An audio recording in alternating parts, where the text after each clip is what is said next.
3 minutos atrás, ele acabara de abater seu sétimo avião inimigo. 30 segundos atrás, ele estava prestes a enviar o oitavo para o inferno. No entanto, uma chama ofuscante subiu de baixo. Um projétil de artilharia antiaérea de um destroyer aliado acertou exatamente sua asa esquerda. Esse novato da aviação americana de 22 anos nunca imaginou em seus sonhos que cairia nas mãos de tropas amigas. Nesse momento, o motor do avião estava completamente destruído, e ele caía em direção ao mar a uma velocidade de 30 pés por segundo. O que é ainda mais arrepiante, na superfície do mar abaixo, 3 tubarões-tigres gigantes já haviam sentido o cheiro de sangue, nadando em arcos fatais em sua direção. A cabine não abria. Suas pernas estavam presas por cabos de aço, e a água do mar já cobria seu peito. Será que esse jovem, que acabara de realizar o milagre de estreia mais surpreendente na história da aviação de combate americana, conseguirá escapar com vida nos próximos 10 minutos de escuridão? Hoje, vamos testemunhar essa batalha de transformação de destino, em que um novato azarado se tornou vencedor da medalha de honra do Congresso. Às 10h30 da manhã, de 7 de abril de 1943, no aeroporto Henderson, na ilha de Guadalcanal, um alarme de combate estridente rompeu a tranquilidade da manhã, e vários fogos de sinalização vermelhos subiram ao céu um após o outro. Os mecânicos corriam loucamente pela pista, abastecendo e armando os caças estacionados no pátio. O guincho dos pneus contra o solo, o rugido dos motores ligando e os gritos dos oficiais em voz alta se misturavam, e todo o aeroporto caiu instantaneamente em um caos tenso. James Sweat estava sentado na cabine de seu Wildcat de número 13, com as mãos ainda apertadas no manche. Ele acabara de terminar sua segunda patrulha do dia. Em 2 horas de voo, o céu estava limpo, sem nem mesmo a sombra de um avião inimigo. Ele estava desabotoando o colarinho do traje de voo, prestes a pensar em ir ao refeitório comer algo, quando o alarme tocou sem aviso prévio. Sweat não hesitou nem um pouco. Ele apertou novamente o cinto de segurança e baixou a viseira do capacete de voo. Olhou para o medidor de combustível. Nível de óleo, pressão de óleo, tudo normal. A mira também já estava calibrada. Sweat tentou puxar o ferrolho das armas. 6 metralhadoras Browning de calibre .50 foram carregadas uma após a outra, cada uma com 400 projéteis, que seriam disparados em apenas 24 segundos. Era a primeira vez que ele ia para a batalha de verdade. Das 197 horas de voo de Sweat, 120 eram de treinamento básico, 60 de formação tática e apenas 17 horas de adaptação ao F-4F. Ele nem mesmo havia completado o curso completo de treinamento de combate aéreo. 3 meses antes, ele ainda estava na base de Pensacola, nos Estados Unidos, praticando decolagens, pousos e voos em formação com outros alunos repetidamente. Esse menino, criado em uma fazenda do Texas, tinha uma paixão quase obsessiva pelo céu desde criança. No dia seguinte ao ataque a Pearl Harbor, em 1941, ele se inscreveu na aviação do Corpo de Fuzileiros Navais. Depois de 1 ano e meio de treinamento quase rigoroso, ele se formou com notas excelentes e foi designado para o Esquadrão de Caças VMF-221. Em 3 de fevereiro de 1943, ele chegou a Guadalcanal com o esquadrão. Até hoje, eram exatamente 63 dias. Naquele momento, Guadalcanal acabara de superar 6 meses de luta sangrenta. Em 9 de fevereiro, os Estados Unidos anunciaram oficialmente a ocupação total da ilha, mas os japoneses claramente não desistiram. Eles transformaram Rabaul em um hub aéreo no Pacífico Sul, lançando aviões quase todos os dias para bombardear o aeroporto Henderson e as frotas aliadas próximas, tentando retomar essa ilha crucial. O VMF-221 era o esquadrão de elite sobre Guadalcanal. comandado pelo capitão Joseph Foss, o principal ás do Corpo de Fuzileiros Navais americano na época, que já abatera 26 aviões japoneses, a apenas um de quebrar o recorde da Primeira Guerra Mundial, mantido por Ed Rickenbacker. Foss era conhecido por sua tática agressiva e precisão de tiro. Os Wildcats que ele liderara abateram mais de 100 aviões inimigos nos 2 meses anteriores. O emblema de seu esquadrão era um gato selvagem segurando um caça-zero, e os pilotos japoneses o chamavam com medo de o demônio gato selvagem de Guadalcanal. Mas naquele momento, em todo o aeroporto Henderson, havia apenas 4 Wildcats prontos para decolar imediatamente para enfrentar o inimigo, incluindo o avião de Foss e 3 aviões de escolta, entre eles o de Sweat. No dia anterior, os japoneses haviam lançado 3 ataques aéreos de pequena escala. A maioria dos aviões havia sido danificada e estava sendo reparada nos hangares, e vários outros estavam parados no chão por falta de peças. E o que eles iriam enfrentar era o maior ataque aéreo surpresa dos japoneses desde a Batalha de Midway. Nesse momento, o posto avançado costeiro enviou um relatório detalhado da formação japonesa. Os japoneses haviam lançado 177 aviões, incluindo 67 bombardeiros de mergulho tipo 99 e 110 caça-zero. Eles decolaram de Rabaul, já haviam voado por 2 horas e estavam a apenas 15 minutos do espaço aéreo da frota aliada. A proporção de forças entre inimigo e nós era de 44-1. Era uma batalha quase certa de morte. Sweat respirou fundo. Não havia tempo para ter medo. A voz de Foss veio pelo rádio, tão fria quanto gelo. Atenção todos! Alvo na direção 030, altitude de 8.000 pés. Entraremos pela direção do sol. Ataque em mergulho contra a formação de bombardeiros. Não lutem contra os zeros em combate próximo. Priorizem os bombardeiros. Mantenham a formação. Cubram-se uns aos outros. Preparados para decolar. Os 4 Wildcats saíram da pista um após o outro, com os motores emitindo um rugido ensurdecedor. O trem de pouso foi recolhido, e os aviões subiram rapidamente até a altitude de 8.000 pés. Sweat seguia de perto à direita e atrás de Foss, com as palmas das mãos já molhadas de suor. Ele até conseguia ouvir seu coração batendo forte no peito. Mas seu olhar estava sempre fixo firmemente no céu à frente. Ele lembrava de cada frase no manual de treinamento, de cada detalhe que Foss explicara nas aulas de tática. Ele conhecia as vantagens e desvantagens do Wildcat e também dominava as características do Zero. O caça-zero japonês era talvez um dos melhores caças no campo de batalha do Pacífico na época. Uma obra-prima da Mitsubishi, oficialmente em serviço em 1940, sua velocidade de voo nivelado era quase 50 km por hora mais rápida que a do Wildcat, e sua taxa de subida era 1,5 vezes maior. Seu raio de curva era extremamente pequeno. Em combate próximo, poucos aviões conseguiam vantagem sobre ele em curvas. Seu alcance de 2.200 km permitia que ele escoltasse os bombardeiros durante todo o trajeto. Mas o Zero também tinha um ponto fraco fatal. Para buscar mobilidade e alcance extremos, o designer Jiro Horikoshi sacrificou quase toda a proteção. Ele não tinha tanques de combustível autovedantes, nem armadura para o piloto, e a fuselagem usava muito alumínio leve, tão frágil quanto um papel. Se fosse atingido por alguns projéteis, era muito fácil pegar fogo e explodir.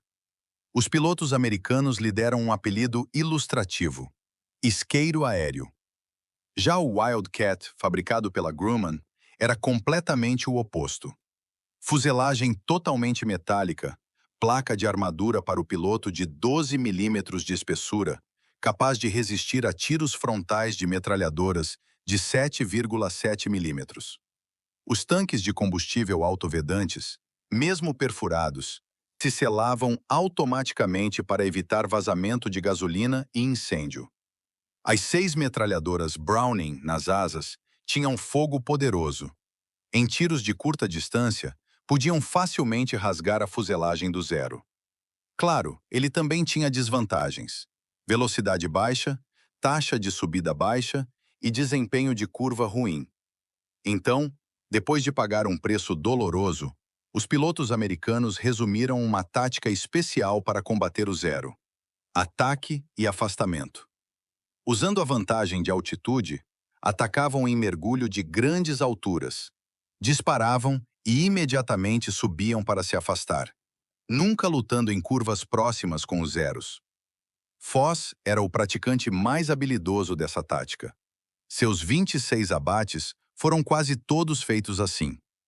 Sweat já havia praticado essa tática centenas de vezes no treinamento, e sua precisão de tiro estava entre as melhores do esquadrão. Mas ele nunca a usara em combate real.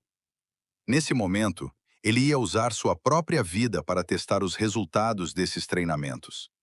No céu à distância, apareceram pontos pretos densos. A frota japonesa chegara. Eles voavam em formação organizada.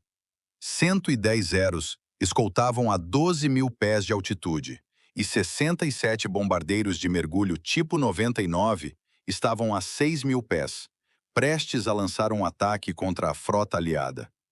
A voz de Foz veio novamente. Atenção todos, preparados para mergulho. Sigam-me! Fogo! Assim que a voz acabou, os 4 Wildcats baixaram o nariz simultaneamente, mergulhando de 8.000 pés em um ângulo de quase 70 graus. A velocidade subiu instantaneamente para 600 km por hora. O vento uivava fora da cabine, e a enorme sobrecarga pressionava Sweat firmemente no assento, fazendo com que sua visão escurecesse por um momento. Mas sua mão no manche permanecia imóvel. A mira capturou o avião líder da formação de bombardeiros japoneses. Foz disparou primeiro. As 6 metralhadoras rugiram ao mesmo tempo, e projéteis traçantes formaram uma corrente de fogo brilhante, acertando precisamente a fuselagem do avião inimigo. A asa direita do bombardeiro japonês quebrou instantaneamente. A fuselagem pegou fogo e caiu em direção ao mar, arrastando fumaça. Uma explosão enorme veio logo depois, e a chama da explosão se transformou em uma flor feia na superfície do mar. Sweat seguiu logo atrás, direcionando a mira para o segundo bombardeiro da formação. 500 jardas, 400 jardas, 300 jardas. Ele apertou o gatilho. As metralhadoras emitiram um rugido surdo, e projéteis choveram sobre o avião inimigo. Ele conseguia ver claramente as faíscas quando os projéteis acertavam a fuselagem. O compartimento do motor esquerdo do bombardeiro japonês primeiro soltou fumaça preta, depois explodiu em chamas laranjas. O piloto puxou o manche desesperadamente para levantar o nariz, mas já era tarde. O avião perdeu o controle e caiu no mar girando. Primeiro resultado. Não havia alegria no coração de Sweat, nem mesmo tempo para se animar. Porque naquele momento, os Zeros de escolta já haviam reagido. Mais de 10 aviões mergulharam de 12.000 pés de altitude, atacando a formação americana. Projéteis passaram assobiando acima da asa de Sweat. Formação dissolvida. Lutem individualmente. Priorizem os bombardeiros, gritou Foz no rádio.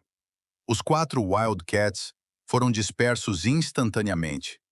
Sweat perdeu a cobertura do avião líder e ficou lutando sozinho. Ao seu redor havia centenas de aviões japoneses, mas ele não se desesperou. Ele puxou o manche bruscamente e fez uma manobra em S, escapando por pouco do tiro de um Zero atrás dele. Projéteis passaram rente abaixo de sua asa, provocando uma série de respingos no mar. Sweat não voltou para lutar contra o Zero. Ele lembrava firmemente da ordem de Foz. Os bombardeiros eram a maior ameaça para a frota. Ele viu 9 bombardeiros tipo 99 abaixo, mergulhando em direção aos navios aliados. Eles estavam a apenas 3.000 pés de altitude, lentos e com fuselagem pesada. Eram alvos perfeitos. Sweat empurrou o manche e o avião mergulhou novamente, se aproximando da formação de bombardeiros pela direção do sol. Os pilotos japoneses estavam ofuscados pela luz ofuscante do sol e não perceberam que a morte já chegara. Ele se aproximou do último bombardeiro por trás, a 300 jardas de distância. Um disparo curto de 3 segundos. Cerca de 50 projéteis acertaram precisamente a cauda. O estabilizador horizontal se soltou. O bombardeiro perdeu o controle de inclinação e caiu logo depois. Segundo, Sweat não parou. Enquanto puxava o manche para subir, fez uma curva acentuada à esquerda. 10 segundos depois, já estava atrás de outra formação de bombardeiros. Mira novamente, a 250 jardas. Fogo. Dessa vez, ele mirou no tanque de combustível na raiz da asa. A gasolina vazou instantaneamente e foi inflamada pela alta temperatura do motor. O bombardeiro explodiu no ar em uma bola de fogo, e os fragmentos caíram no mar como chuva. Nesse momento, já havia confirmado o terceiro abate. Do segundo ao terceiro, levaram apenas 40 segundos. Os movimentos de Sweat foram fluidos, sem hesitação. Sua mente estava quase em branco. Nesse momento, apenas a memória muscular formada no treinamento dominava seu corpo. Mergulhar, disparar, subir, virar, procurar o próximo alvo. Usando a cobertura do sol, ele sempre atacava de direções que os pilotos japoneses não conseguiam ver. Ele sempre permanecia na direção de 6 horas dos aviões inimigos, para que o artilheiro de traseira não pudesse mirá-lo. Usava disparos curtos de 2 a 3 segundos, em vez de tiros contínuos, economizando munição e aumentando a precisão. O tempo passava minuto a minuto. Quarto, projéteis acertaram a cabine. O piloto morreu no local. Quinto, o motor direito foi parado. O avião perdeu força e caiu no mar. Sexto, a parte central da fuselagem foi atingida. Quebrou em 2 partes. Do início da batalha até agora, levaram apenas 9 minutos. Sweat já abatera 6 bombardeiros japoneses. Ele olhou para o indicador de munição. 2 das 6 metralhadoras já haviam esgotado os projéteis, e nas 4 restantes, restavam menos de 8 segundos de tempo de tiro, cerca de 100 projéteis no total. Mas ele não recuou. Ele viu um bombardeiro japonês à frente, que acabara de lançar as bombas e estava saindo da formação. Ele estava lento, a apenas 1000 pés de altitude, a apenas 300 jardas de distância. Era um alvo perfeito. Mais alguns projéteis e ele seria abatido. Sweat empurrou o manche para persegui-lo. 200 jardas. 150 jardas. 100 jardas. Ele apertou o gatilho, e os 100 projéteis restantes foram disparados todos de uma vez. A fuselagem do bombardeiro japonês foi perfurada por todos os lados. O piloto morreu no local e o avião caiu no mar sem controle. 7º abate confirmado. Nesse momento, do início da batalha, eram exatamente 12 minutos. Toda a munição das metralhadoras havia se esgotado. Sweat se preparava para voltar à base. Mas naquele momento, ele viu um bombardeiro japonês fugindo em baixa altitude à sua direita e à frente, com a cauda já danificada, tão lento quanto um caracol. Um pensamento passou por sua cabeça: bater nele com a asa ou forçá-lo a cair. Ele empurrou o manche para persegui-lo. A distância ficava cada vez menor. 50 jardas. 30 jardas. No momento em que ele ia passar a asa pela cauda do avião inimigo, um desastre inesperado aconteceu. Nos navios aliados abaixo, um artilheiro antiaéreo viu os 2 aviões perseguindo um ao outro. Ele não conseguiu distinguir amigo de inimigo e pensou que o avião de trás também era japonês. Ele apertou o botão de disparo. Um projétil de artilharia antiaérea Bofors de 40 milímetros, a uma velocidade de 850 metros por segundo, acertou precisamente a asa esquerda do avião de Sweat. Uma explosão enorme soou. Sweat sentiu o avião tremer violentamente, e a asa esquerda foi rasgada com uma abertura de 2 pés de largura.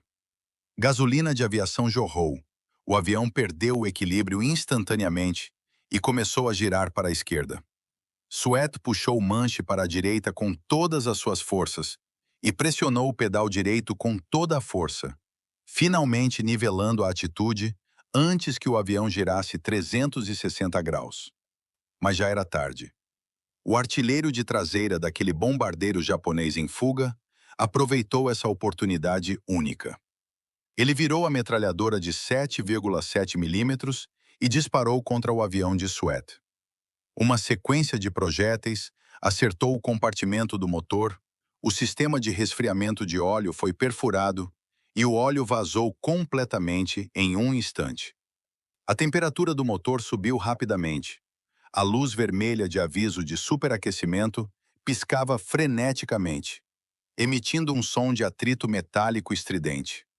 De repente, tudo ficou em silêncio. A hélice parou de girar. O motor estava completamente destruído.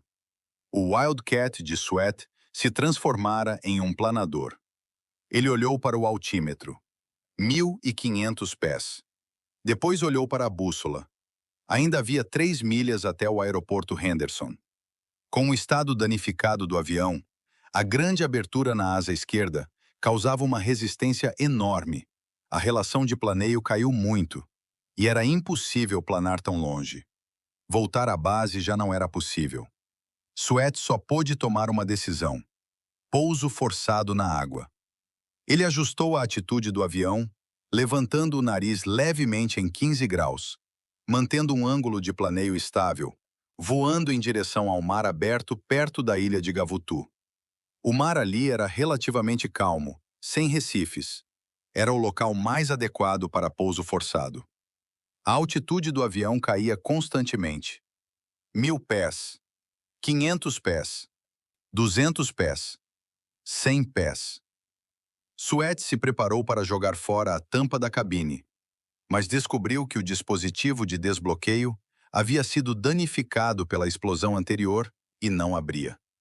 Se pousasse com a tampa da cabine, o avião provavelmente viraria de cabeça para baixo no mar, e ele ficaria preso na cabine e se afogaria.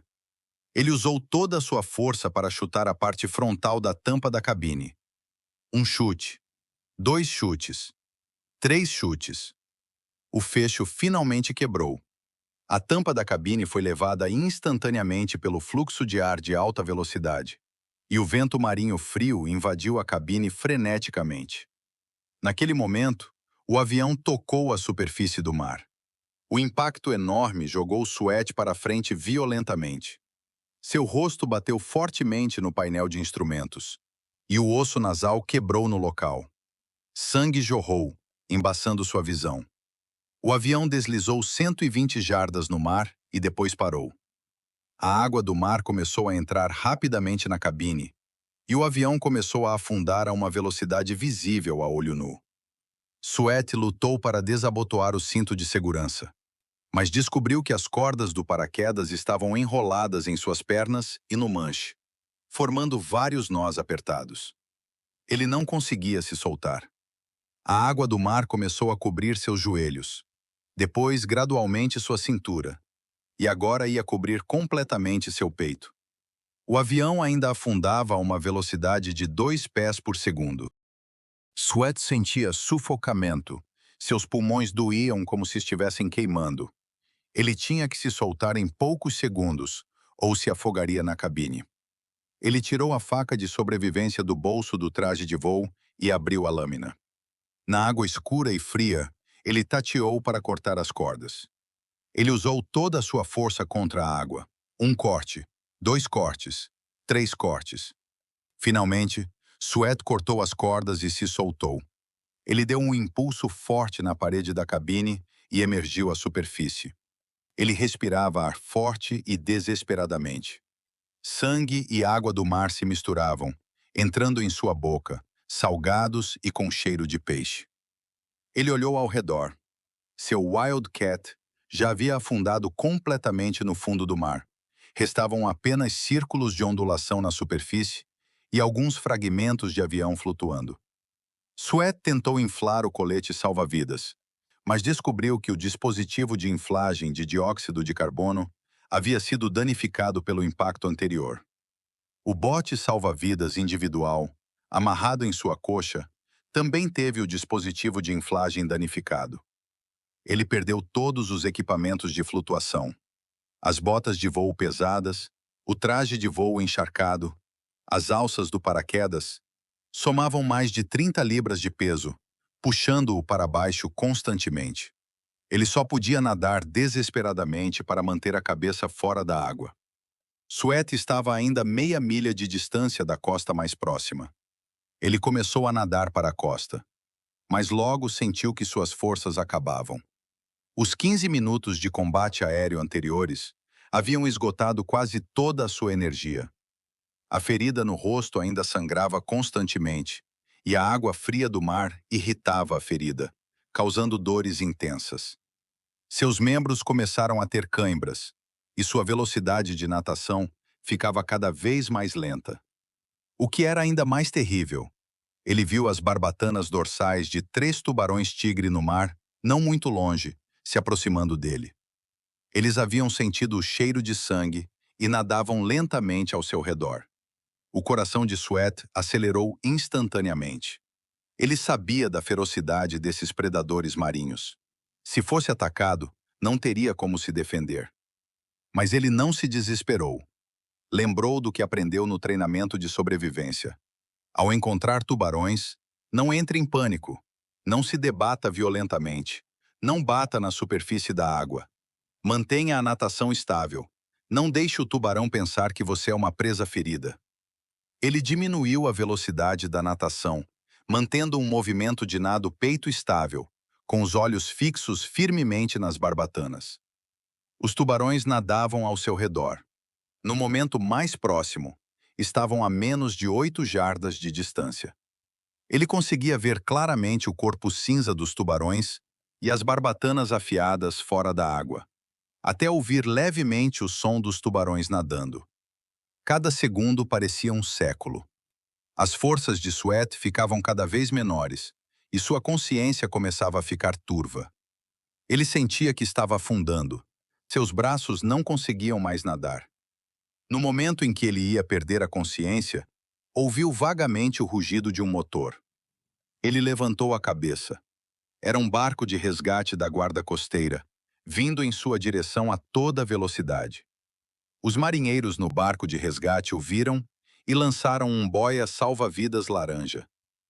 Sweat usou suas últimas forças para agarrar a boia. Os marinheiros o puxaram para o barco com todas as mãos. Ele caiu no convés, respirando forte e desesperadamente. Os médicos imediatamente trataram suas feridas, pressionando seu nariz sangrando com gaze. Osso nasal quebrado, múltiplas contusões no rosto, concussão leve, além de desidratação grave e exaustão. Os médicos se prepararam para injetar morfina para aliviar a dor, mas Sweat negou com a cabeça. Não preciso de morfina. Ainda consigo andar. Ele recusou a maca que os marinheiros prepararam, apoiou-se no costado do barco e se levantou lentamente sozinho. O barco de resgate atracou na ilha de Gavutu, e Sweat caminhou sozinho até a tenda médica da marinha na ilha. Depois de tratar as feridas, ele pegou uma jipe do exército e voltou ao aeroporto Henderson. Quando ele entrou no alojamento do esquadrão VMF-221, todo coberto de sangue e mancando, todos ficaram surpresos. Todos pensavam que ele havia morrido em combate. Foz se aproximou rapidamente, bateu forte em seu ombro e perguntou: "Jimmy, como você está? Quantos você abateu?" Sweat limpou o sangue do rosto e disse calmamente: 7. Talvez o 8º. Não vi ele cair. Todo o alojamento ficou em silêncio instantaneamente. Depois explodiu em uma gritaria ensurdecedora. Ninguém conseguia acreditar no que ouviam. Um novato que nunca havia participado de combate real, em 15 minutos, abatera 7 aviões japoneses. Era um milagre impossível. Foz também ficou parado. Ele lutara por tantos anos e nunca vira um resultado de estreia tão surpreendente. Ele imediatamente chamou o oficial de inteligência do esquadrão, Tenente John Morrison, para fazer um interrogatório detalhado com Sweat. Sweat descreveu claramente o tempo, local, tática e resultado de cada combate. Ele conseguia dizer com precisão a distância de cada disparo, a parte atingida em cada vez, a localização aproximada da queda de cada avião inimigo. Todo o interrogatório durou meia hora inteira. Depois, Morrison começou a coletar evidências de outras fontes. Ele perguntou aos outros 3 pilotos que participaram da batalha. Todos viram Sweat abater vários aviões inimigos. E um piloto confirmou que viu Sweat abater pelo menos 5 bombardeiros. Ele contatou os 6 navios aliados no mar. 8 observadores nesses navios enviaram relatórios de batalha, relatando no total 7 bombardeiros japoneses abatidos na área onde Sweat lutou. E o tempo e local de cada queda coincidiam perfeitamente com a descrição de Sweat. Até mesmo um observador em um destroyer viu claramente o número do avião de Sweat: 13. Na manhã do dia seguinte, Morrison enviou um avião de reconhecimento para procurar os 7 locais de queda descritos por Sweat. As fotos aéreas mostraram que havia fragmentos de avião flutuando claramente nesses 7 locais. Todas as evidências coincidiam perfeitamente. Às 6 horas da tarde de 7 de abril de 1943, o esquadrão VMF-221 publicou oficialmente o boletim de batalha. Confirmou que James Sweat abatera 7 bombardeiros de mergulho japoneses, tipo 99, na batalha daquele dia. Isso não só criou o recorde de maior número de abates individuais em um único dia na história do Corpo de Fuzileiros Navais americano, como também o recorde de maior resultado de estreia na história da aviação de combate americana. Essa notícia se espalhou como fogo por toda a base de Guadalcanal. Depois se espalhou por toda a Força Aérea Americana no Pacífico Sul.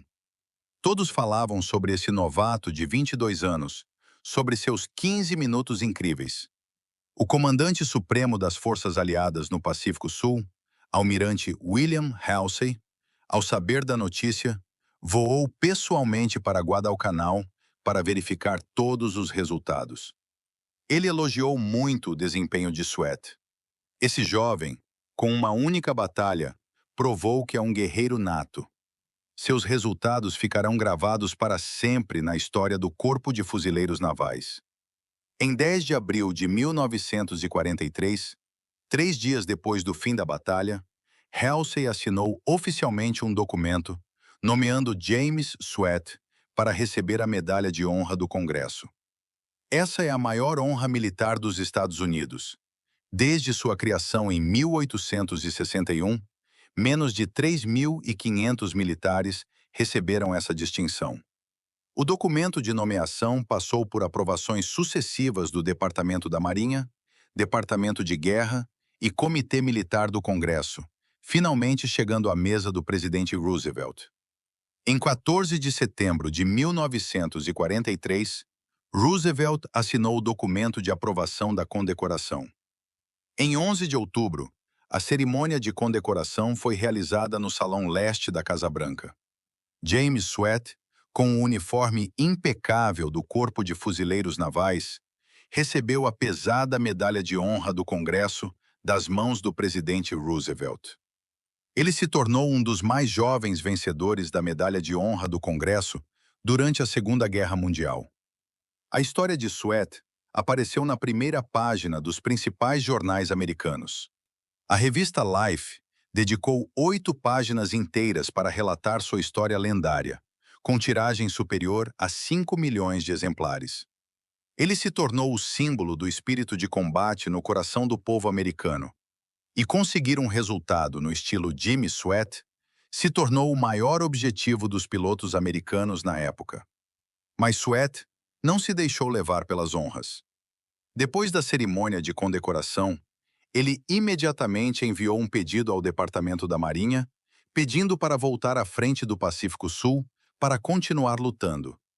Em novembro de 1943, Sweat voltou ao esquadrão VMF-221, que já havia sido equipado com os caças mais avançados FF-4U Corsair. Até janeiro de 1944, Seu total de resultados chegou a 15,5 abates, se tornando um piloto as. Nesse período, ele foi abatido por aviões japoneses mais 2 vezes. Uma delas ficou preso na selva das Ilhas Salomão por 3 dias e 3 noites, sem comida, sem água, com apenas uma faca de sobrevivência e uma bússola no corpo, finalmente sendo resgatado por habitantes locais. No final de 1943, Sweat foi transferido de volta aos Estados Unidos, trabalhando como instrutor de voo na Estação Aeronaval de Jacksonville, na Flórida. Combinando sua experiência de combate real, ele escreveu um manual de treinamento chamado Manual de Táticas de Combate Aéreo e Sobrevivência, que depois se tornou um livro obrigatório para os pilotos americanos. Ele ensinava aos recrutas táticas de combate aéreo, uso de munição, evitação de fogo amigo, sobrevivência em situações extremas e a experiência central de manter a mentalidade. Ele sempre dizia: o combate aéreo não depende de coragem e sorte, mas de treinamento. Cada gota de suor que você gasta no treinamento salvará sua vida no campo de batalha. Depois do fim da Segunda Guerra Mundial, Sweat permaneceu na reserva do Corpo de Fuzileiros Navais. Durante a Guerra da Coreia, ele pilotou o caça FE-4U, Corsair, para executar mais de 50 missões de patrulha de combate. Em 1º de julho de 1970, James Sweat se aposentou com um posto de coronel. Sua carreira militar acumulou mais de 5.100 horas de voo. Depois de se aposentar, Sweat se estabeleceu em San Diego, Califórnia. Abriu uma pequena escola de voo e continuou trabalhando no ensino de aviação. Ele era muito discreto. Raramente falava sobre seus feitos de guerra para o público. Ele sempre dizia: eu sou apenas um piloto comum. Tudo o que fiz era o que eu deveria fazer. Meu sucesso vem de treinamento rigoroso e um pouco de sorte. Em 16 de julho de 2009, James Sweat faleceu tranquilamente em sua casa em San Diego, aos 88 anos. O Corpo de Fuzileiros Navais americano o enterrou com honras militares completas no Cemitério Nacional de Quantico, na Virgínia. Em sua lápide, apenas seu nome, posto e datas de nascimento e morte foram gravados, sem nenhuma descrição sobre seus feitos de guerra. Agora, vamos voltar para o resultado geral e o impacto profundo da Batalha de 7 de abril de 1943. No ataque aéreo daquele dia, os japoneses lançaram no total 177 aviões. Depois da batalha, perderam no total 42, incluindo 21 bombardeiros e 21 caças, e mais de 300 pilotos japoneses morreram. Já os Estados Unidos perderam apenas 7 aviões e 4 pilotos. A proporção de troca entre inimigo e nós chegou a 6-1. Foi uma vitória esmagadora. Os 7 bombardeiros abatidos por James Sweat sozinhos representaram 1/6 das perdas totais japonesas e 1/3 das perdas de bombardeiros japoneses. Essa batalha foi o último grande ataque aéreo dos japoneses no campo de batalha das Ilhas Salomão. Depois disso, os japoneses perderam uma grande quantidade de pilotos excelentes e aviões, e não tiveram mais capacidade de lançar ataques aéreos de tal escala. Os aliados dominaram completamente o controle aéreo e marítimo das Ilhas Salomão, estabelecendo uma base sólida para as campanhas subsequentes da Nova Guiné e das Filipinas. Além do impacto no nível da campanha, essa batalha também teve uma influência revolucionária no sistema de treinamento de pilotos americanos. Antes disso, os Estados Unidos geralmente acreditavam que a experiência de combate era a qualidade mais importante de um piloto. E um novato sem experiência de combate dificilmente teria bom desempenho no campo de batalha. Por isso, o sistema de treinamento americano focava mais nas habilidades básicas de voo, negligenciando, em certa medida, o treinamento de táticas de combate real. Mas a Batalha de Sweat provou que o treinamento profissional, rigoroso e próximo ao combate real pode compensar completamente a falta de experiência de combate. Um novato bem treinado também pode criar milagres no campo de batalha. Com base nisso, os Estados Unidos fizeram ajustes importantes no plano de formação de pilotos. Aumentaram o tempo de treinamento de tiro de 20 horas para 60 horas. Fortaleceram o treinamento de decisão tática sob pressão. Introduziram sistemas de simulação de combate real, para que os pilotos pudessem experimentar a pressão do combate real já no treinamento. Também abriram cursos especiais de evitação de fogo amigo e sobrevivência no mar. Esses ajustes melhoraram muito a qualidade geral dos pilotos americanos. Segundo estatísticas, na Batalha das Marianas em 1944, a proporção de abates dos pilotos americanos chegou a incríveis 10-1, criando o famoso milagre do caça aos perus das Marianas. Isso está intimamente ligado à transformação do sistema de treinamento americano. Até hoje, o caso de combate de James Sweat ainda é incluído no curso de Táticas de Combate Aéreo da Universidade do Corpo de Fuzileiros Navais americano. Sua medalha de honra do Congresso, traje de voo, capacete e a faca de sobrevivência que salvou sua vida estão expostos no Museu Nacional do Corpo de Fuzileiros Navais dos Estados Unidos, para visitação das gerações futuras. Suas ideias táticas, qualidade psicológica e capacidade de sobrevivência se tornaram modelos de aprendizado para gerações de pilotos do Corpo de Fuzileiros.